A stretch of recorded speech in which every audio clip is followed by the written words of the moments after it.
Hello बच्चों। आप सबको मेरा नमस्कार। जय हिंद बच्चों। आशा है आप सभी अच्छे होंगे। तो बच्चों, आपने प्रदूषण के बारे में सुना है कभी? जल प्रदूषण के बारे में, वायु प्रदूषण के बारे में, इनके बारे में आपने सुना होगा। ये क्यों हो जाते हैं, हमारा जल क्यों खराब हो रहा है, वायु क्यों गंदी हो रही है, और इसके हमारे ऊपर क्या परिणाम पड़ते हैं, क्या असर होता है हमारे स्वास्थ्य पे, और इसको हम कैसे रोक सकते हैं। तो इन बातों पे हमने कभी ना कभी चर्चा ज़रूर की होगी, या किसी से, अध्यापक से सुनी होगी। तो इस अध्याय में इन्हीं बातों पे हम चर्चा करेंगे और इस अध्याय के अभ्यास के प्रश्न उत्तर करेंगे। तो अध्याय हमारे पास जो है कक्षा 8वीं है, विज्ञान विषय है। अध्याय 18 है, इसमें वायु और जल का प्रदूषण इस अध्याय में करेंगे बच्चों। तो आगे चलने से पहले मैं आपको बता दूं, अगर आपने चैनल सब्सक्राइब नहीं किया तो चैनल सब्सक्राइब कर लीजिए। अपने दोस्तों के पास वीडियो को ज़रूर भेजिए ताकि वो भी इसका फ़ायदा ले सकें, और घंटी के बटन को भी दबाएं ताकि जब भी नई वीडियो आपके पास आएगी तो आपको एकदम से पता लग जाएगी। ठीक है, तो चलिए शुरू करते हैं अभ्यास के प्रश्न। आप अंत तक जरूर देखें वीडियो, तभी आपके प्रश्न उत्तर याद होंगे। और ये जो जनवरी और फरवरी में महीना होता है उसमें ये अध्याय हमें करना होता है। चलिए शुरू करते हैं। बहुत आसान है ये, और इसको अगर आप समझोगे तो अभी याद हो जाएगा बच्चों। ठीक है, तो बुक में से पढ़ने की भी जरूरत नहीं पड़ेगी आपको। तो पहला प्रश्न है जैसे आपके पास, किन विभिन्न विधियों द्वारा जल का संदूषण होता है? यानी ऐसे कौन कौन से कारण हैं, ऐसे कौन कौन सी क्रियाएं हैं जिसके कारण पानी दूषित होता है, हमारा जल जो है प्रदूषित होता है। तो ये देखिए चित्र में आप देख रहे हो बच्चों, ये गंदा पानी जो है नदियों में छोड़ा जा रहा है। ठीक है, ये फैक्ट्रियों से कचरा जो है नदियों में डाल देते हैं, उससे प्रदूषण हो जाता है, जल प्रदूषित हो जाता है, जल गंदा हो जाता है। इधर से ये आ रहा है, ये पशु जो हैं नदी में ही पानी पीते हैं, वहीं पे गोबर वगैरह कर देते हैं, उससे भी वायु प्रदूषण होता है, जल प्रदूषण होता है बच्चों। तो बहुत सारी चीज़ें हम नदियों में डालते हैं जिससे जल प्रदूषण होता है बच्चों। तो ये क्या कारण है, देखिए किस किस तरीके से पानी दूषित होता है, तो ये सारे लिखे हुए हैं। लोग पानी में कूड़ा डाल देते हैं बच्चों, इससे प्रदूषित होता है पानी, जल। फिर कोई कई उद्योग जो हैं अपने हानिकारक रसायनों को सीधे नदियों और नालों में बहा देते हैं, प्रवाहित कर देते हैं, जिससे नदियों का पानी दूषित होता है बच्चों। फिर रासायनिक उर्वरकों, कीटनाशकों, खरपतवारनाशियों का उपयोग कृषि कार्यों में किया जाता है, जो पानी में घुल जाते हैं, और खेतों से जल जो है वो नदियों में आ जाता है। कई बार क्या होता है, फसलों में रासायनिक पदार्थ डालते हैं, कीटनाशक डालते हैं, खरपतवारनाशी डालते हैं, तो कई बार वो क्या खेतों का पानी नदियों में आ जाता है, तो वो भी जल प्रदूषण का कारण बनता है बच्चों। फिर है चौथा कारण ये भी हो सकता है, अनउपचारित सीवेज को घरेलू गतिविधियों से सीधे पानी में छोड़ दिया जाता है। यानी जो हमारा सीवेज होता है, सीवरेज दबे हुए हैं शहरों में, घरों का पानी सीवरेज में जाता है गंदा पानी, और वो सीधा नदी में छोड़ दिया जाता है। उससे पहले हमें उस पानी का, वाटर का ट्रीटमेंट करना होता है बच्चों। यानी उसमें कुछ रासायनिक पदार्थ मिला के को न्यूट्रल करना होता है, उदासीन करना होता है, ताकि जब वो नदी में गिरे तो वो नदी के पानी को जहरीला ना करे। तो इस तरह से भी जल प्रदूषित होता है। ठीक है बच्चों। तो और भी कई कारण हैं, जैसे हम नल को खुला छोड़ देते हैं, उससे भी पानी बर्बाद हो रहा है, वो भी जल प्रदूषित हो रहा है। और भी कई कारण हैं जो आप लिख सकते हो, अगर आपने कहीं देखा है जिससे पानी की बर्बादी हो रही है, वो सभी जल प्रदूषण के कारण होते हैं बच्चों। फिर उसके बाद है बच्चों, व्यक्तिगत स्तर पर आप वायु प्रदूषण को कम करने में कैसे मदद करोगे। यानी आप वायु प्रदूषण को आपने कम करना है। वायु में जब धुआं मिल जाता है, गंदगी मिल जाती है, तो उससे वायु प्रदूषण होता है। तो इसको कैसे रोकोगे आप? अगर आपको कहा जाए कि आप रोको, तो हम क्या कर सकते हैं? अब ये देखो, वायु प्रदूषण गाड़ियों के धुएं से भी होता है।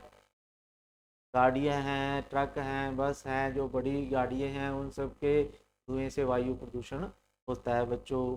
या फसलों के अवशेष जला लेते हैं हम खेतों में, पराली जलाते हैं जैसे, उससे भी वायु प्रदूषण होता है।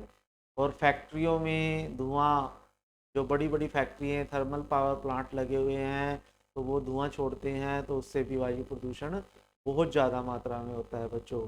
तो अब अगर हम ये तीनों चीज़ें ना करें, अगर हम इन तीनों चीज़ों का उपयोग ऐसे करें कि प्रदूषण, ये धुआं उत्पन्न ना हो, तो वायु प्रदूषण होने से बच सकता है बच्चों।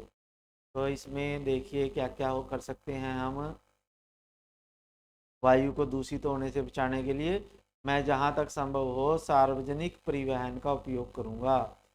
यानी जब हमें कहीं जाना होता है ना, तो हम क्या करते हैं, जैसे घर में 4 आदमी हैं, तो चारों आप अपनी गाड़ी लेके जाते हैं।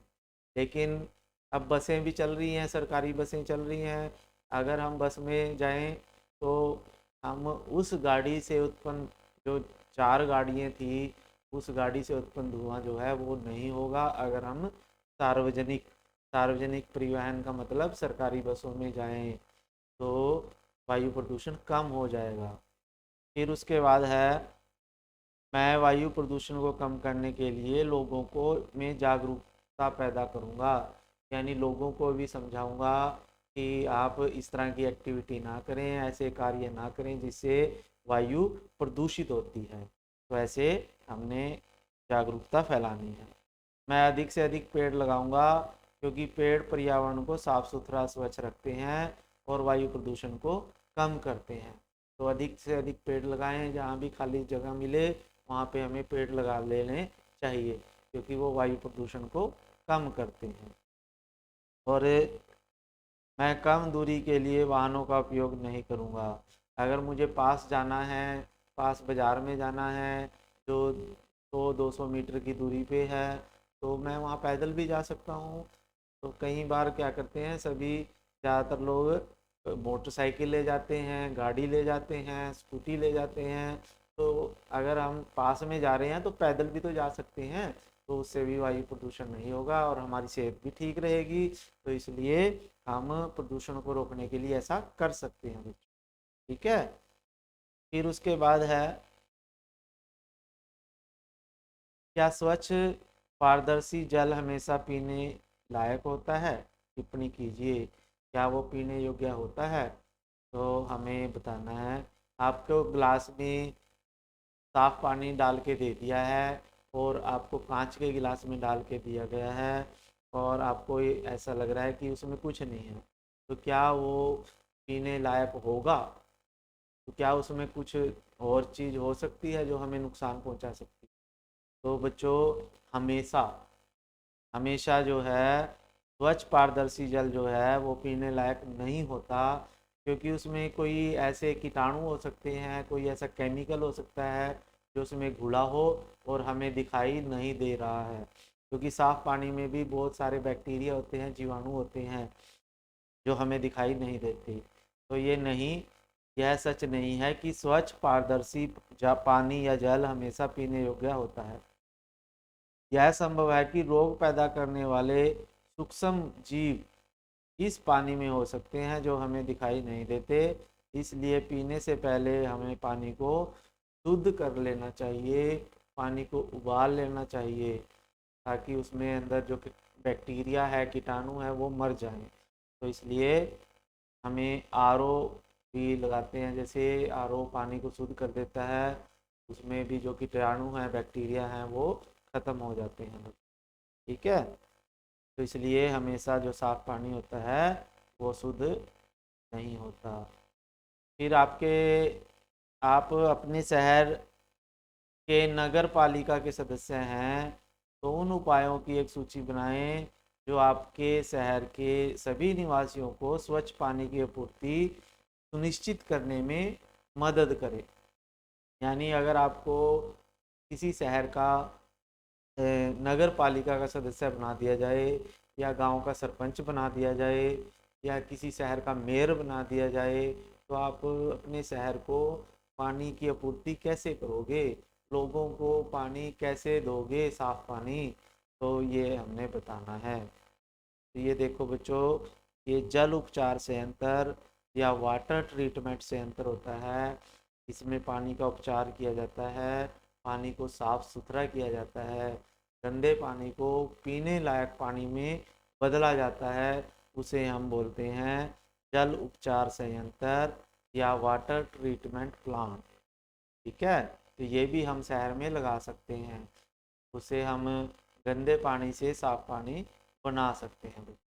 तो और क्या क्या उपाय हो सकते हैं, ये क्या करोगे, क्लोरीन की गोलियां बंटवाएंगे हम, सभी लोगों को क्लोरीन की गोलियां दी जाएंगी ताकि वो अपने जो पानी के मटके हैं, घड़ा है, उसमें वो क्लोरीन की गोली डाल दे और उसमें जो कीटाणु है वो मर जाते हैं उससे। ठीक है, फिर पानी की टंकी की समय समय पर उचित सफाई करवाएंगे। जो पानी की टंकी होती है ना, शहरों में बड़ी बड़ी टंकियाँ लगी होती हैं, उनकी भी सफाई समय समय पे होनी चाहिए। तो उस वो करवाते रहेंगे ताकि पानी, साफ पानी लोगों को मिल सके। जल आपूर्ति पाइप जो हैं सीवेज पाइप के संपर्क में नहीं आने चाहिए। जो हमारे पास दो तरह के पाइप होते हैं जो धरती में गड्ढे होते हैं। एक पाइप तो वो होता है जिसमें गंदा पानी जाता है हमारे घरों का, और दूसरा पाइप वो होता है जिसमें पीने का पानी आता है। तो वो आपस में कहीं भी एक दूसरे के संपर्क में नहीं आने चाहिए। गंदगी, गंदे पानी को कभी भी, जो साफ जल पानी है, पीने वाला पानी है का पाइप है, उसके संपर्क में हमें नहीं आने देना चाहिए, उससे दूर को लगाना चाहिए। ठीक है, ये भी हमने देखना है। हम शहर में वाटर ट्रीटमेंट प्लांट लगा सकते हैं जिससे साफ पानी लोगों को मिल सके। फिर है, अगर खुले नल, अगर कहीं पे हमें नल खुले चलते दिखाई दें तो पानी को बंद करने के लिए वहाँ पे टूंटी लगवाएंगे। ठीक है, वाल भी लगवा सकते हैं जिससे पानी बंद हो जाता है। और पानी को बचाने के लिए लोगों को जागरूक करेंगे, पानी का सही इस्तेमाल कैसे करते हैं लोगों को बताएंगे। ठीक है, नेक्स्ट क्वेश्चन है आपके पास, क्वेश्चन नंबर 5।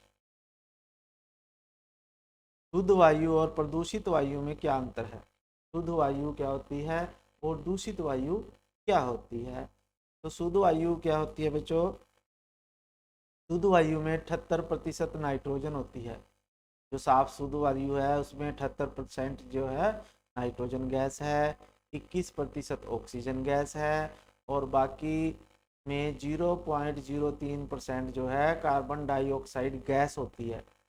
और अन्य गैसें हैं जैसे आर्गन है, मीथेन है, नियोन है, जल वाष्प हैं आदि भी कम मात्रा में होते हैं।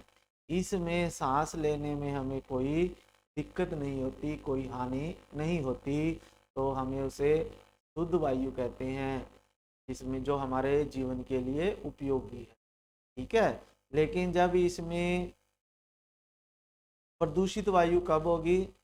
जब शुद्ध वायु अवांछित पदार्थों जैसे nitrogen oxide, sulphur oxide, carbon monoxide आदि से दूषित हो जाती है, जो सजीव और निर्जीव दोनों पर हानिकारक प्रभाव डालते हैं, तो उसे प्रदूषित वायु कहते हैं बच्चों। ठीक है, जब हमारी शुद्ध वायु के अंदर कौन कौन सी गैसें आ जाती हैं?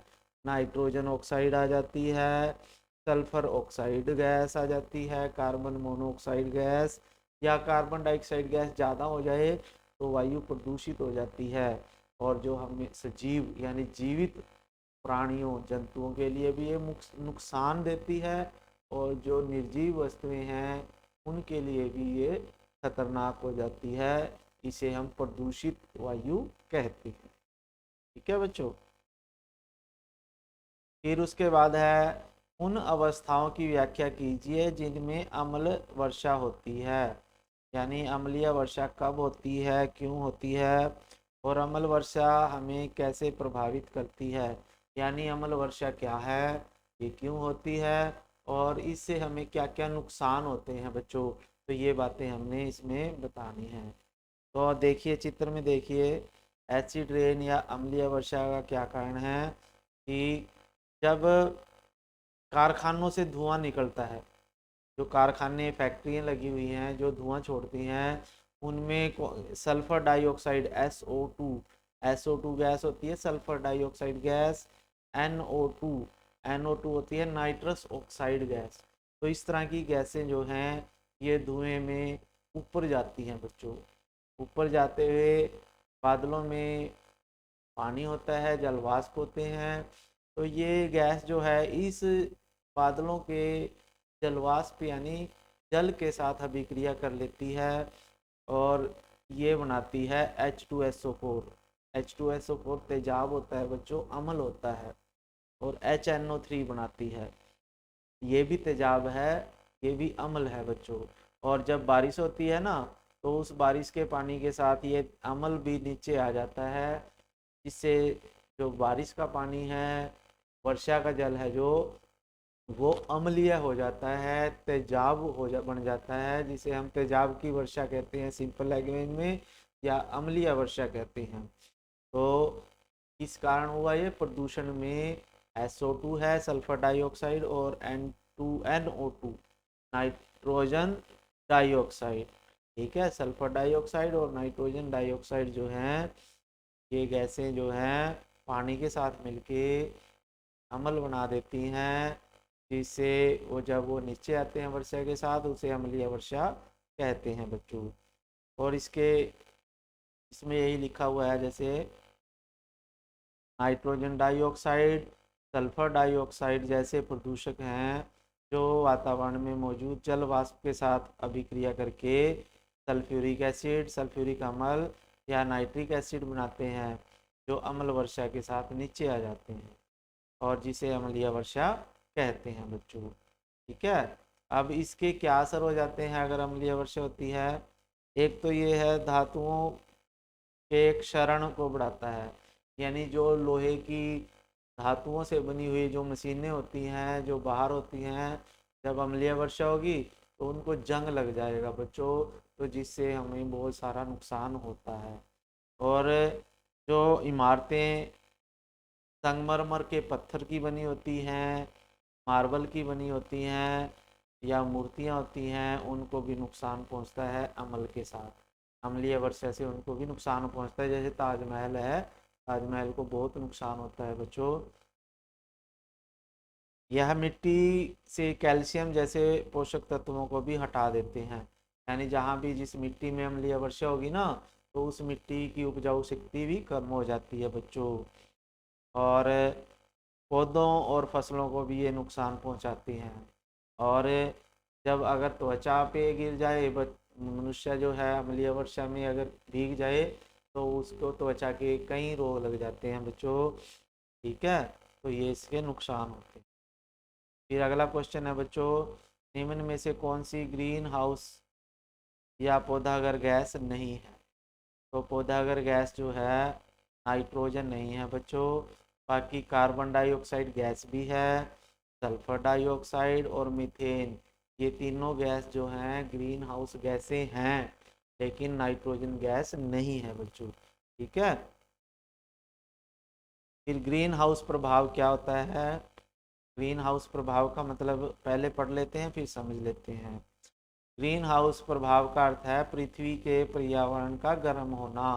यानी पृथ्वी के वातावरण जब गर्म होता है तो उसे ग्रीन हाउस प्रभाव कहते हैं। जब सूर्य की किरणें पृथ्वी पर पड़ती हैं तो पृथ्वी पर पड़ने वाले विकिरण का एक भाग पृथ्वी द्वारा अवशोषित कर लिया जाता है और एक भाग जो है अंतरिक्ष में परावर्तित हो जाता है बच्चों। तो वातावरण में मौजूद ग्रीन हाउस गैसें इन विकिरणों को रोक लेती हैं और गर्मी को बाहर नहीं जाने देती और यह हमारे ग्रह को गर्म रखने में मदद करती है। इस प्रकार जीवित रहने में हमारी ये मदद करती है।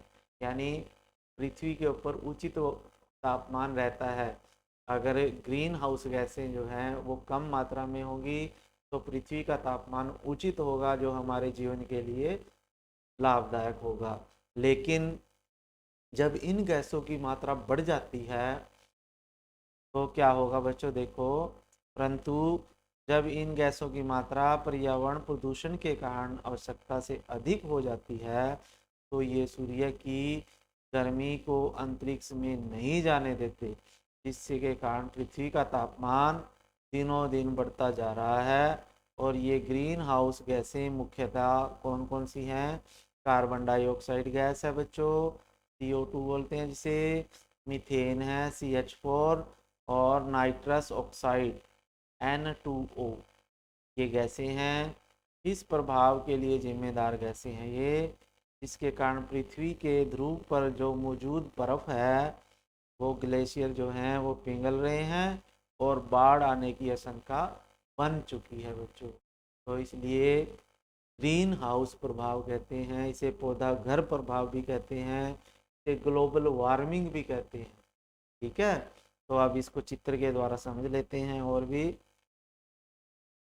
अब ये देखिए बच्चों, इसमें चित्र में दिखाया गया है कि सूर्य से, ये सूर्य है और ये पृथ्वी है नीचे हमारी। ठीक है, तो ये बीच में वातावरण है, इसमें गैसें होती हैं, वातावरण है। ठीक है, तो ये सूर्य है, सूर्य से ये गर्मी आ रही है यहाँ पे पृथ्वी पे। तो जब पृथ्वी पे गर्मी आती है ना तो बहुत सारी गर्मी तो पृथ्वी अवशोषित कर लेती है, लेकिन यानी बहुत कम अवशोषित कर लेती है, जिससे पृथ्वी गर्म रहती है। और ज़्यादातर गर्मी जो है ये बाहर निकल जाती है इस एटमॉस्फेयर से, इस पर्यावरण से गर्मी जो है वो बाहर निकल जाती है। अगर ये गैसें हैं ना, जो जैसे ग्रीन हाउस गैसें हैं, CO2 गैस है, ये CH4 गैस है, N2O है, ये ग्रीन हाउस गैसें जो है आपको लाल लाल दिखाई दे रही है ना ये पट्टी, तो ये कम है। देखो बच्चों, तो गर्मी बाहर निकल रही है वापस। दिन में सूरज निकलता है, धरती को गर्म करता है, और रात जब होती है तो वो गर्मी वापस बाहर चली जाती है अंतरिक्ष में। तो पृथ्वी का तापमान सही रहता है, ज़्यादा गर्म नहीं होता। लेकिन जब हमने फैक्ट्रियाँ लगाई प्रदूषण की वजह से, ये देखो, अब ये हाल जो है अब पृथ्वी का है। जब फैक्ट्रियाँ नहीं थी ना, तब उस समय ये पृथ्वी का ये हाल था, यानी अच्छी थी स्थिति। और लेकिन अब जब गैसें बहुत ज़्यादा हो चुकी हैं, CO2 गैस देखो, ये लाल रंग आपको इतनी मोटी चादर दिख रही है, तो ये गर्मी को बाहर नहीं जाने देती अब।